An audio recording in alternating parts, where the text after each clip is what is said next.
What's going on, YouTube? What's going on? It's your boy Hemi E in the building, man. And real quick, man, before we even start the video, man, do you want a free pair of AirPods? Because I like free stuff. So before we even get into this video, man, I need you to go ahead and like, comment, subscribe. Do what you gotta do, man, because it's a free pair of AirPods, and my ring light back there starting to finally kick in. You feel me? You feel me? No, but for real though, man, yeah. If you want a free pair of AirPods, man, and I'm not talking about the janky ones from last year, a couple years ago. I'm talking about the AirPod Pros, the ones that go right in and nestle in between them ear crevices of yours, your little stanky ear with the earwax in it. Yeah, it's gonna go in there. If you want a free pair of AirPod Pros, you gotta subscribe, man. Go ahead and subscribe, man, to my channel, man. We just hit 150 subs, man. Actually, before I gotta touch on something real quick. We actually just hit 100 subs not too long ago, actually a couple days ago, man. And I appreciate all the love, all the support I've been getting from family members, friends, all that good stuff. But I need more comments on the last video, y'all. I'm gonna put it right here, somewhere here, man. I'm gonna put it here, man. This light, man, it wanna go dim, dark. I gotta fix this light, something, man. But if y'all want free AirPod Pros, the good Jones, you know what I'm saying, the good ones, go ahead and subscribe to the channel, man. And if you want that $50 Nike gift card from the last giveaway, go ahead and comment on my last video, man. Like I said, I'm about to put it in here and we finna get it popping. But if you want them AirPod Pros, we gotta reach 250 subscribers. So we only 100 subscribers away from that now, man. So I know we can do it. Let's try to get that in like a week. If we can get 250 subscribers in the next week, yeah, we're gonna do that. We're gonna do that, and one of y'all lucky subscribers is gonna win some AirPod Pros, man. If you local, I'm not gonna meet up with you because of Corona, but I'll definitely ship it to you. If you out of state, I'll ship it to you. Wherever you gotta go, man. Man, it's hot in Arizona, man. I gotta give me some high quality Gatorade. You know what I'm talking about? You know what I'm saying? It's just so hot, man, in Arizona. It's sweltering in my room right now. It's about 150 degrees. I may be capping on that, but hey. But no, today, man, I really wanted to get into just talking more about me. You know, they're like, oh, Hemi E, it's your channel. Of course you're going to talk about you. Not what I mean. I want to get more in depth of, like, my background, you know. Not necessarily, like, where I'm from and stuff, but, like, where I've came from in the past couple of years, you know. And I think, you know, from, you know, a year ago, I've changed tremendously as a person. I've become, y'all know this is my favorite hat, but not for real, I've become more mature. I've figured out a lot more things that I want to bring to this channel, so that, you know, for those people that are maybe, you know, 16, 17, 18, you know, just getting life started, you know, you have someone that's willing to teach you those things that maybe your parents aren't willing to teach you, or your friends aren't willing to teach you, and or someone that you look up to isn't willing to teach you. You know what I mean? I know there's so many things out there about life, you know, more specifically about cars, because this is a car channel, but, you know, more things specifically about life that you just don't know as a young adult, you know, male or female, whatever you want to identify as, man. There's just so many things going on. So I want to just start by first saying, man, hey, look, that Bandit, that wasn't my first car, y'all. I don't want you to think that, you know, I just, you know, got it like that, because I don't. Because if I had it like that, I keep changing my hat, y'all, sorry. I would have just paid for Bandit straight cash. Unfortunately, I don't you know, I make decent money at my job now. I'm not going to talk about where I work at, but I make decent money where I work now. But I don't make enough to where I could just blow, you know, $30,000 on a new whip like that. Bandit, when I first got it, as y'all see from my first video, it was about $27,000, and I think it had less than 25,000 miles on it, man. It was a used car. If I were to go back, I probably would have bought a new car, just because of the warranties you would have gotten stuff with it. The more warranties, dog over there moving. But yeah, I would have came with more warranties, and I would have gotten more bang for my buck. You know, but all in all, that Challenger was $27,000. But like I was saying, man, the Challenger was not my first car. My first ever car, and y'all gonna laugh at this one. I'm not even laughing though, because I was proud of it. I'm still proud of it to this day. My first car was a 1997 Ford Explorer, and it was in purple, not like this type of purple. It was like I don't know what type of purple it was, man. It was like, I don't know, man. It was just a crazy like purple color, man. And I used to rock that thing every day, you know, my junior and senior year at school, man. You know, it was my baby for a second. You know, it had a whole bunch of mechanical problems. I mean, shoot, I mean, I didn't have like a really good paying job in high school, man. I had a job, but you know, I was only working like maybe 12, 14 hours a week, and that was back when, you know, in Arizona, when minimum wage was like $8 barely, like $8.05 or something like that. So imagine only working 12, 14 hours a week, you know what I'm saying, only making $8 an hour, man. Y'all know the struggle, man. But yeah, so that was my baby, man. It was a hand-me-down from my stepdad. If you watching this video, Step Pops, I appreciate you so much for giving me, you know, one of your cars. And like I said, I love that car to this day, you know what I'm saying? It's still in the family. Yeah, that car, it had problems, man. You know, I remember one day I was just chilling inside, and all of a sudden I saw some smoke coming out the windows, like smoke coming all out the windows, man. And I was like, what is going on? So I checked it out. My stepdad had some old speaker wire that was in the car, and speaker wire hit the carpet. Smoking everywhere, smoking. We finally extinguished it. Luckily there was no fire, nothing like that, you know what I'm saying? So we did that. I remember I had this door problem where the door wouldn't, I don't think, it's either it wouldn't close or it wouldn't open for some reason. I think it wouldn't close all the way. So you close it and it wouldn't latch on. So that was kind of embarrassing, you know, because I tried to take little girls here and there on a date, you know what I'm saying, when I was in high school, and what I had to do was I had to get this rope. Excuse me, my voice is cracked. I had to get this rope, right? And I had to tie that thing from the somewhere in the car, tie it, and then tie it to the door, there's the door handle, and there's like the little rail right there, right? So I had to tie it to the rail, tie it super tight. Like I tied that thing like Hulk strength tight, you know what I mean? And I tied it. I tied it so tight so the door wouldn't fly open when you was driving stuff. But yeah, man, that's how I had that car for. That car was like that for maybe about a good month or two, you know what I'm saying? But I made it work, man. I love this. Like I said, I love that car to this day. Luckily, back then I had a neighbor that knew how to do some things with the car, so he actually kind of fixed my door for me. That only worked temporarily, and then I remember I used to get flat tires and that thing all the time. I mean, I would get flat tires all the time in that car, man. So, and I remember the first flat tire I got, I didn't even know how to change a tire. Luckily, I was around the corner from the house, and my step pops, he came out, he taught me how to change a tire. So that was pretty cool. But yeah, man. So then after that, my granddad, I call him Gramps. He blessed me, man. For my 18th birthday, basically. He ended up getting me a new car. And, it wasn't nothing extravagant or nothing like that, but it was what I needed. It was a 2010 Nissan Altima, man, and it was push to start.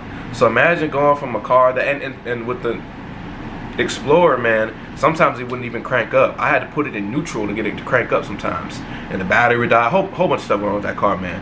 So he blessed me with a 2010 Nissan Altima, man, and it was in like this gray bluish color. You feel me? Like it was a dope color, you know what I'm saying? And that car, I love that car. It was push to start. I thought I was doing it big, you know what I'm saying? I had to push start, and it had some subs in the back, like not like an actual box or nothing like that, but like subs built into the framing of the car. So I'd come to school bumping that thing, you know what I'm saying? I'd be in there like, oh, you know what I'm saying, bumping that down that motherfucker, you know what I'm saying? That car for a while. I had that car, I think, for actually about a year.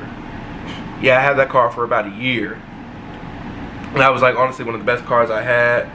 But then I started having trouble with the automatic braking system. So the automatic braking system is the computer system in the car to where you put your foot on the brake and you start it, that connection for some reason, I don't know if the wire was messed up or whatever, but when I would put my foot on the brake and try to start the car, it wouldn't start the first or second or third time.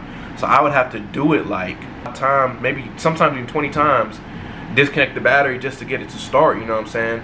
Eventually we didn't want to deal with them problems no more, so we ended up trading that 2010 Nissan Altima for a 2014 Nissan Altima, and it's like brownish color, you know what I'm saying? And that car, I love that car, man. That's the first car I really took pride in. And it was I don't know if I said it before, it was in a brown color.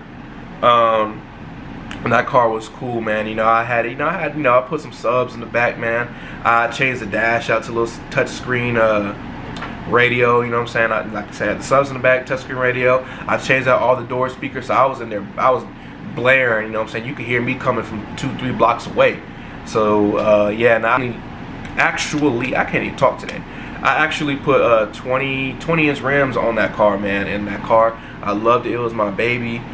But after a while, you know what I'm saying, I've always been into muscle cars ever since, I was a little kid, man. My granddad on my dad's side, he has a 65 Mustang, man, and ever since then he would teach me little things about muscle cars here and there, and it just got me infatuated with muscle cars, you know what I'm saying. I love Ford, but as you can see, I drive a Dodge vehicle, you know what I'm saying, Mopar, you know what I'm saying, for now, but so yeah, I've always had a fascination for sports cars. So what I did is we traded, and this is actually about a year ago, about 2.5 years ago, we traded in the brown Nissan Altima 2014 with all the stuff in it without the rims. We took the rims off because I was gonna keep those.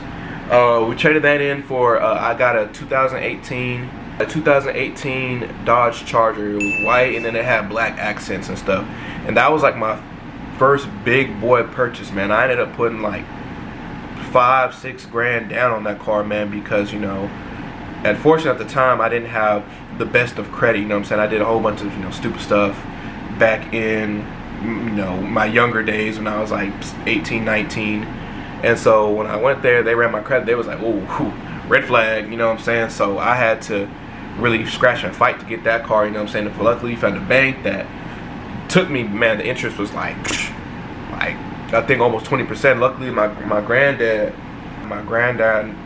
as a co-signer on that car, man. And yeah, man, it was a blessing because I honestly did not have strong enough credit to finance that car on my own. But yeah, so I ended up getting the car, man. It was dope. I had it for about honestly I only had that car for about 5 months, man. It's gonna get real sad after this, but yeah, I had that car for about 5 months, and I got into a car accident, man. And then before y'all say it, man, I can drive, man. I can drive. But what happened was I was going through a green light, so I was going straight, and some lady, she was trying to turn and like make a left turn to go this way. So I'm driving straight, she's going this way, trying to make a left-hand turn to go that way. So I was going, regular speed limit, so I'm going straight, and she thought she had enough time to turn in front of me. What made it worse was that once she realized that she didn't have enough time, instead of doing what, I don't know, maybe a good driver would do, and trying to speed up to get out the way, she just stopped completely in the middle of the road. So the impact, I'm going 45, 50, the impact of me going into her, it totaled up the car, man. I was down bad. I hurt my back. I was out for like 3-4 months with back problems, man, going through physical rehab and stuff like that. That was whatever, but luckily like 2 weeks after getting rid of that car or totaling out that car, I found Bandit, you know what I'm saying. I found it at the same dealership that I got the Charger from. Yeah, man, and it's been a blessing ever since, man. So basically what I wanted to kind of get into, man, is just staying in your own lane, man. Staying in your own lane, and don't be trying to do everything that everybody else is doing. do what you can afford and do what's ethical to your lifestyle. You know what I mean? Don't go out and your first car, try to finance a Scat Pack or a not Challenger, a Scat Pack or a Hellcat if you can't afford those monthly payments. Because think about it, you know, Scat Packs base price, if you're looking brand new, used, you might get a better deal. And I always recommend buying used just because I like buying used cars. If you buy a Scat Pack brand new right now, you're gonna be in the upwards of $50,000, closer to $60,000. So think about that. And if you don't have perfect credit or have any credit established at all, you're gonna have to put a couple bands down on that car.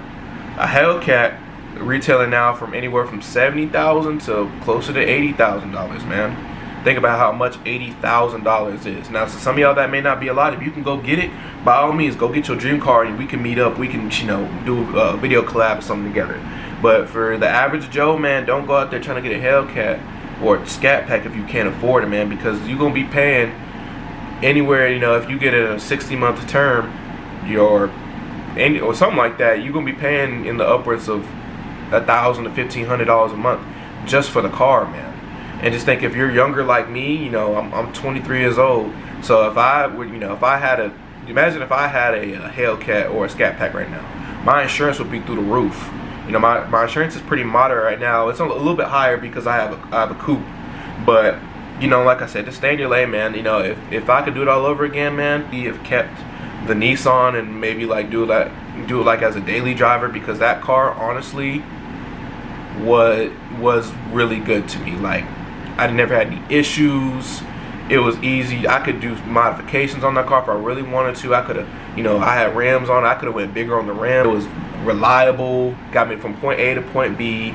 And, you know, I always had gas in that car. I probably filled up maybe once every other week, depending on how hard I was driving the car. What you can afford is, you know, a little Honda or a Nissan or something like that. Don't let nobody rain on your parade, man. There's nothing wrong with those cars, man. And when I get into a position, hopefully, you know, not hopefully, I'm gonna speak into it, you know, into existence.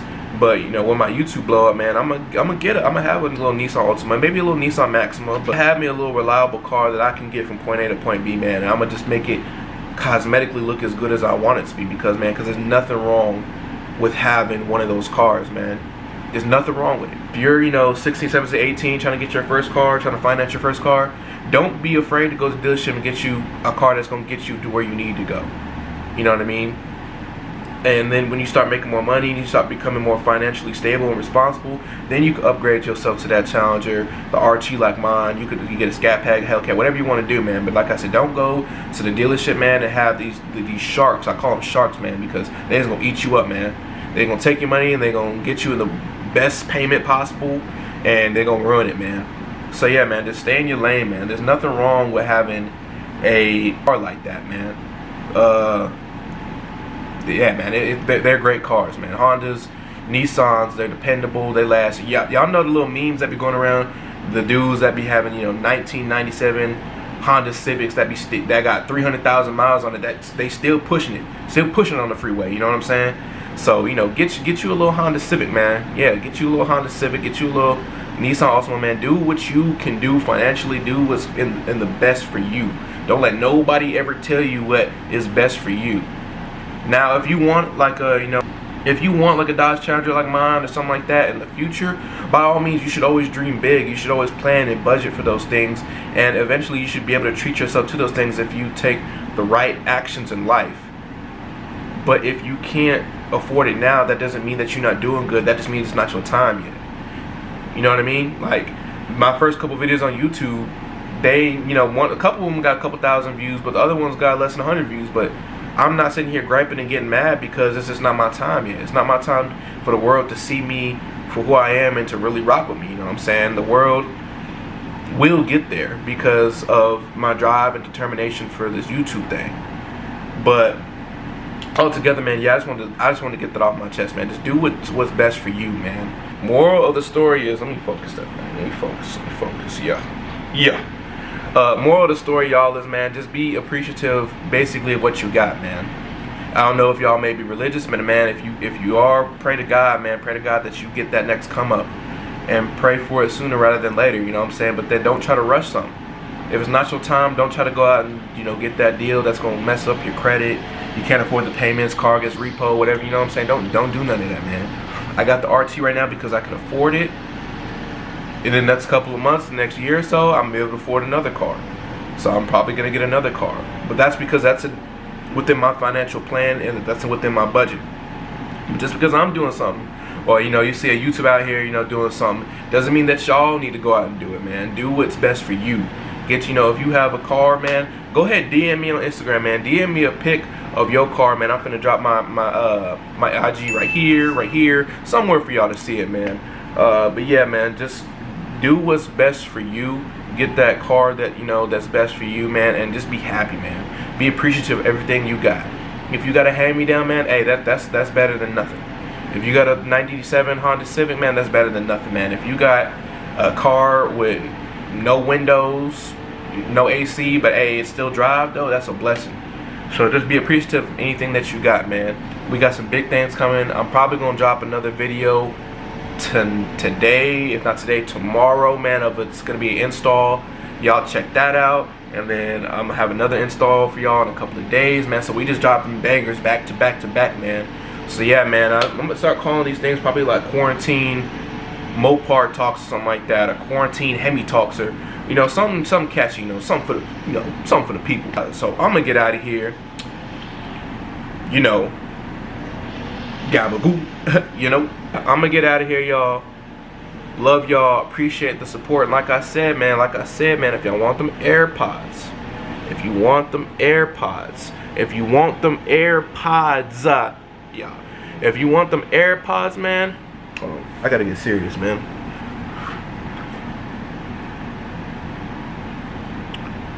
If you want them AirPods, you gon' subscribe to this channel.